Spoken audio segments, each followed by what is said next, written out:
today's gospel we read, "Put out into deep water and pay out your nets for a catch."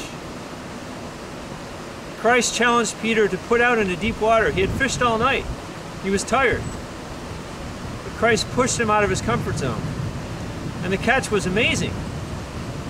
All of us can easily fall into complacency. We can get satisfied with who we are and think we're good people. We don't need to try any harder. We're doing fine. Everything's okay. I remember going off into Niagara Falls when I was a kid with my family. I loved it. Looking at the wonderful falls, at times in the winter with the icicles, in the summer, the splash of the water was beautiful. And I was always impressed by the strength of the current just before the water went over the falls. It was amazing. It was just flying downstream.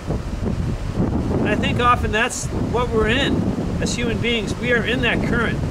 We're swimming upstream against that current. And Christ challenges us to swim harder, to swim with more vigor. I remember a priest once told me, "Father Michael, if you don't improve in your priesthood, you will lose your priesthood. If your prayer life doesn't grow and your love for Christ doesn't grow, you will not survive as a priest." I say that as well to all married couples. If you don't improve in your love for each other and your love for Christ in prayer, you won't survive as a couple. Christ is encouraging us to put out into the deep. One recommendation I have for all of you is to spend a weekend in prayer, to do spiritual exercises. We offer it at our retreat center.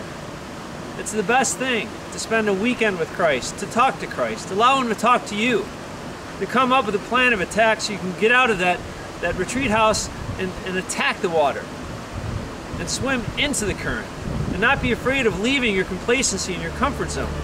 We're called to be saints, not just good people. May God bless you.